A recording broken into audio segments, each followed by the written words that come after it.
ਸਤਿ ਸ਼੍ਰੀ ਅਕਾਲ ਦੋਸਤੋ, ਪਿਆਰ ਭਰੀ ਫਤਿਹ ਕੂਲ ਕਰੋ। ਇੱਕ ਵਾਰ ਫਿਰ ਤੋਂ ਤੁਹਾਡਾ ਸਾਡੇ ਚੈਨਲ ਸਵਾਗਤ ਹੈ। ਤੁਸੀਂ ਜੁੜ ਗਏ ਤੀਰਥ ਵਰਲਡ ਦੇ ਨਾਲ।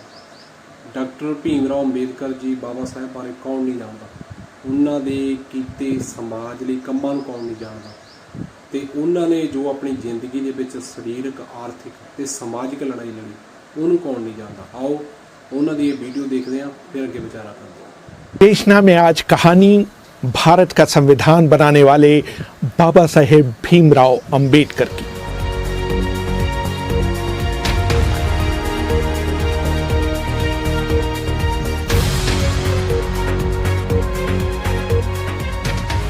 अभिवादन स्वीकार करिए रेहान फजल का। दिलचस्प बात यह है कि भारत की दो महान शख्सियतों भीमराव अंबेडकर और महात्मा गांधी के बीच कभी नहीं बनी। दोनों महान व्यक्तियों के बीच कई मुलाकातें हुई, लेकिन वो अपने मतभेदों को कभी नहीं पाट पाए। आज़ादी से 2 दशक पहले अंबेडकर ने अपने आप को अपने अनुयायियों के साथ स्वतंत्रता आंदोलन से अलग थलग कर लिया था। अछूतों के प्रति गांधी के अनुराग और उनकी तरफ से बोलने के उनके दावे को अंबेडकर एक जोड़ तोड़ की रणनीति मानते थे। जब 14 अगस्त 1931 को गांधी से उनकी मुलाकात हुई थी, तो गांधी ने उनसे कहा था, मैं अछूतों की समस्याओं के बारे में तब से सोच रहा हूं जब आप पैदा भी नहीं हुए थे। मुझे ताज्जुब है कि इसके बावजूद आप मुझे उनका हितैषी नहीं मानते। धनंजय कीर अंबेडकर की जीवनी doctor Ambedkar life and mission में लिखते हैं। अंबेडकर ने गांधी से कहा, अगर आप अछूतों के खैरख्वाह होते तो आपने कांग्रेस का सदस्य होने के लिए खादी पहनने की शर्त के बजाय अस्पृश्यता निवारण को पहली शर्त बनाया होता।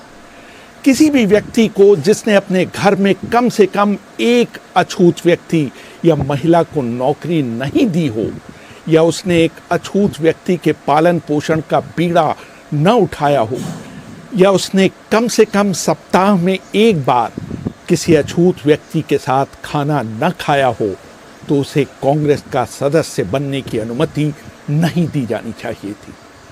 आपने कभी भी किसी जिला कांग्रेस पार्टी के अध्यक्ष को पार्टी से निष्कासित नहीं किया जो मंदिरों में अछूतों के प्रवेश का विरोध करते देखा गया।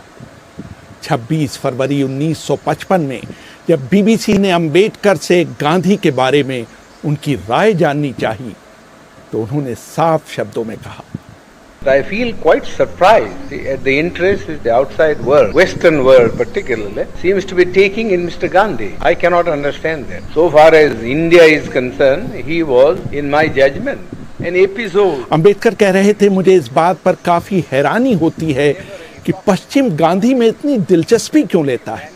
जहाँ तक भारत की बात है, वो देश के इतिहास का एक हिस्सा भर हैं, कोई युग निर्माण करने वाले नहीं। गांधी की यादें इस देश के लोगों के जहन से जा चुकी हैं। अंबेडकर अपने ज़माने में भारत के संभवतः सबसे पढ़े लिखे व्यक्ति थे। उन्होंने मुंबई के मशहूर एल्फिंस्टन कॉलेज से बीए की डिग्री ली थी। बाद में उन्होंने कोलंबिया विश्वविद्यालय और लंदन स्कूल ऑफ इकोनॉमिक्स से पीएचडी की डिग्री प्राप्त की। शुरू से ही वो पढ़ने, बागवानी करने और कुत्ते पालने के शौकीन थे। उस ज़माने में उनके पास देश में किताबों का संभवतः सबसे बेहतरीन संग्रह था। मशहूर किताब इनसाइड एशिया के लेखक जॉन गुंथर ने लिखा है कि जब 1938 में मेरी राजगृह में अंबेडकर से मुलाकात हुई थी, तो उनके पास 8000 किताबें थी। उनकी मृत्यु तक ये संख्या बढ़कर 35,000 हो चुकी थी।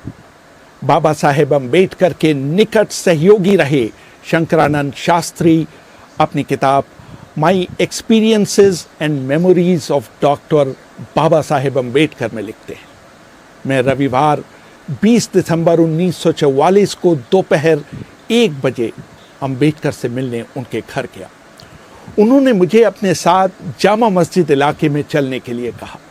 वो इन दिनों पुरानी किताबें खरीदने का अड्डा हुआ करता था।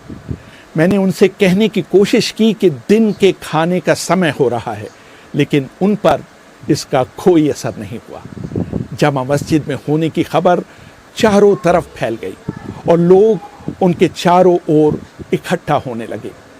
इस भीड़ में भी उन्होंने विभिन्न विषयों पर करीब 2 दर्जन किताबें खरीदी। वो अपनी किताबें किसी को भी पढ़ने के लिए उधार नहीं देते थे। वो कहा करते थे कि अगर किसी को उनकी किताबें पढ़नी हैं तो उसको उनके पुस्तकालय में आकर उन्हें पढ़ना चाहिए। किताबों के प्रति उनकी भक्ति इस हद तक थी कि वह सुबह होने तक किताबों में ही लीन रहते थे। अंबेडकर के एक और अनुयायी नामदेव निमगड़े अपनी किताब in the tiger shadow the autobiography of an Ambedkarite में लिखते हैं। रात में अंबेडकर अपनी पढ़ाई में इतने खो जाते थे कि उन्हें बाहरी दुनिया का कोई ध्यान नहीं रहता था। एक बार देर रात मैं उनकी स्टडी में गया और उनके पैर छू लिए। किताबों में डूबे अंबेडकर बोले, टॉमी ये मत करो। मैं थोड़ा अचंभित हुआ। जब बाबा साहब ने अपनी आंख ऊपर उठाई तो मुझे देखकर वो झेंप गए। वो पढ़ने में इतने ध्यानमग्न थे कि उन्होंने मेरे स्पर्श को कुत्ते का स्पर्श समझ लिया। अंबेडकर की जीवनी लिखने वाले धनंजय कीर लिखते हैं, अंबेडकर पूरी रात पढ़ने के बाद भोर में सोने जाते थे। सिर्फ 2 घंटे सोने के बाद वो थोड़ी कसरत करते थे। उसके बाद वो नहाने के बाद नाश्ता किया करते थे। अखबार पढ़ने के बाद वो अपनी कार से कोर्ट जाते थे। इस दौरान वो उन किताबों को पलट रहे होते थे जो उस दिन उनके पास डाक से आई होती थी। कोर्ट समाप्त होने के बाद वो किताब की दुकानों का चक्कर लगाया करते थे और जब वो शाम को घर लौटते थे तो उनके हाथ में नई किताबों का एक बंडल हुआ करता था। जहाँ तक बागवानी का सवाल है, दिल्ली में उनसे अच्छा और दर्शनीय बगीचा किसी के पास नहीं था। एक बार ब्रिटिश अखबार डेली मेल ने भी उनके गार्डन की तारीफ की थी। वो अपने कुत्तों को भी बहुत पसंद करते थे। एक बार उन्होंने बताया था कि किस तरह उनके पालतू कुत्ते की मौत हो जाने के बाद वो फूट फूट कर रोए थे। कभी कभी छुट्टियों में बाबा साहेब खुद खाना बनाते थे और लोगों को अपने साथ खाने के लिए आमंत्रित करते थे।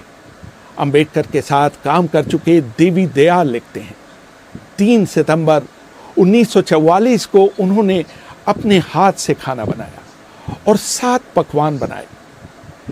इसे बनाने में उन्हें 3 घंटे लगे। उन्होंने खाने पर दक्षिण भारत अनुसूचित जाति फेडरेशन की प्रमुख मीनाम्बल शिवराज को बुलाया।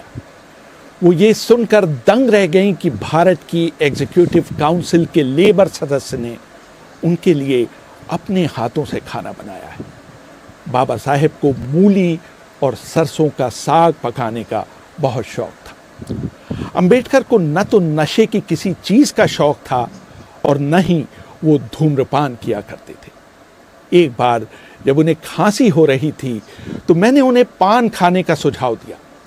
उन्होंने मेरे अनुरोध पर पान खाया जरूर, लेकिन अगले ही सेकंड उसे ये कहते हुए थूक दिया कि ये बहुत कड़वा है।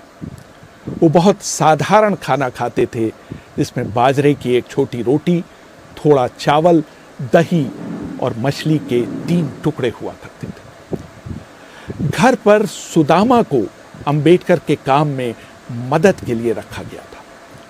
एक दिन सुदामा जब देर रात फिल्म देखकर लौटे तो उन्होंने सोचा कि उनके घर के अंदर घुसने से बाबा साहेब के काम में विघ्न पड़ेगा, जो कि उस समय पढ़ने में तल्लीन थे। वो दरवाजे के बाहर ही जमीन पर सो गए। आधी रात के बाद जब अंबेडकर ताज़ी हवा लेने बाहर निकले तो उन्होंने दरवाजे के बाहर सुदामा को सोते हुए पाया। वो बिना आवाज किए अंदर चले गए। जब अगले दिन सुबह सुदामा की नींद खुली तो उन्होंने पाया कि बाबा साहेब ने उनके ऊपर अपना ओवरकोट डाल दिया है। 31 मार्च 1950 को मशहूर उद्योगपति घनश्याम दास बिड़ला के बड़े भाई जुगल किशोर बिड़ला अंबेडकर से मिलने उनके निवास स्थान पर आए। कुछ दिनों पहले बाबा साहेब ने मद्रास में पेरियार की उपस्थिति में हजारों लोगों के सामने भगवद गीता की आलोचना की थी। बाबा साहेब के सहयोगी रहे शंकरानंद शास्त्री अपनी किताब my experiences and memories of doctor Baba Saheb Ambedkar में लिखते हैं। बिरला ने उनसे सवाल किया कि आपने गीता की आलोचना क्यों की, जो कि हिंदुओं की सबसे बड़ी धार्मिक किताब है। उनको इसकी आलोचना करने के बजाय हिंदू धर्म को मजबूत करना चाहिए था। जहां तक छुआछूत को दूर करने की बात है तो वो इसके लिए 10 लाख रुपए देने के लिए तैयार है। इसका जवाब देते हुए अंबेडकर ने कहा था, मैं अपने आप को किसी को बेचने के लिए नहीं पैदा हुआ। मैंने गीता की इसलिए आलोचना की थी क्योंकि इसमें समाज को बांटने की शिक्षा दी गई है। बाबा साहेब मौज मस्ती के लिए कभी बाहर नहीं जाते थे। उनके सहयोगी रहे देवी दयाल लिखते हैं, हालांकि वो जिमखाना क्लब के सदस्य थे, लेकिन वो शायद ही वहां गए हों। जब भी वो कार से अपने घर लौटते थे तो वो सीधे अपने पढ़ने की मेज पर जाते थे। उनके पास अपने कपड़े बदलने का भी समय नहीं रहता था। एक बार वो एक film a tale of two cities देखने गए। उसे देखते समय उनके मन में कोई विचार कौंधा और वो फिल्म बीच में ही छोड़कर घर लौटकर उन विचारों को लिखने लगे। वो घर के बाहर खाना नहीं पसंद करते थे। जब भी कोई उन्हें बाहर खाने पर ले जाना चाहता था तो उनका जवाब होता था, अगर तुम्हें मुझे दावत ही देनी है तो मेरे लिए घर पर खाना ले आओ। मैं घर से बाहर जाने वाला नहीं।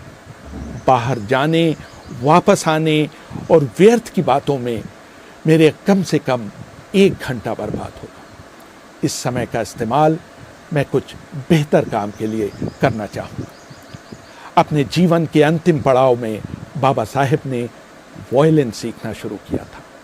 उनके सचिव रहे नानक चंद रत्तू अपनी किताब last few years of doctor Ambedkar में लिखते हैं, एक दिन मैंने उनके बंद कमरे में चुपके से झांक कर एक अद्भुत नज़ारा देखा था। बाबा साहेब दुनिया की चिंताओं से दूर अपने आप में मग्न कुर्सी पर बैठे वायलिन बजा रहे थे। मैंने जब ये बात घर में काम करने वाले लोगों को बताई तो सब ने बारी बारी से जाकर वो अद्भुत दृश्य देखा और आनंदित हुए। बेहद ਸੋ ਅਸੀਂ ਬਾਬਾ ਸਾਹਿਬ ਦੀ ਜੀਵਨੀ ਦੇ ਬਾਰੇ ਵੀਡੀਓ ਜ਼ਰੂਰ ਦੇਖਿਓ। ਤੁਹਾਡੇ ਕੰਮ ਦੀ ਵੀਡੀਓ BBC ਵਾਲਿਆਂ ਨੇ ਵੀਡੀਓ ਚਲਾਈ ਸੀ ਤੇ ਬਾਬਾ ਸਾਹਿਬ ਦਾ ਜੀਵਨ ਕਿਹੋ ਜਿਹਾ ਸੀ, ਕੀ ਵਿਚਾਰ ਸੀ ਤੇ ਅੱਜ ਜਿਸ ਸਥਾਨ ਤੇ ਅਸੀਂ ਰਹਿ ਰਹੇ ਹਾਂ, ਜਿਸ ਪੋਜੀਸ਼ਨ ਤੇ ਰਹਿ ਰਹੇ ਹਾਂ, ਇਹਦੇ ਵਿੱਚ ਬਾਬਾ ਸਾਹਿਬ ਅੰਬੇਦਕਰ ਜੀ ਦਾ ਬਹੁਤ ਵੱਡਾ ਯੋਗਦਾਨ। ਸੋ ਵੀਡੀਓ ਜਾਣਕਾਰੀ ਨੂੰ ਲੱਗੀ ਸ਼ੇਅਰ ਜ਼ਰੂਰ ਕਰਿਓ, ਦੇਖਿਓ ਜ਼ਰੂਰ, ਤੁਹਾਡੇ ਦਿਮਾਗ ਦੇ ਪਰਦੇ ਜ਼ਰੂਰ ਖੁੱਲਣਗੇ। ਸਤਿ ਸ਼੍ਰੀ ਅਕਾਲ।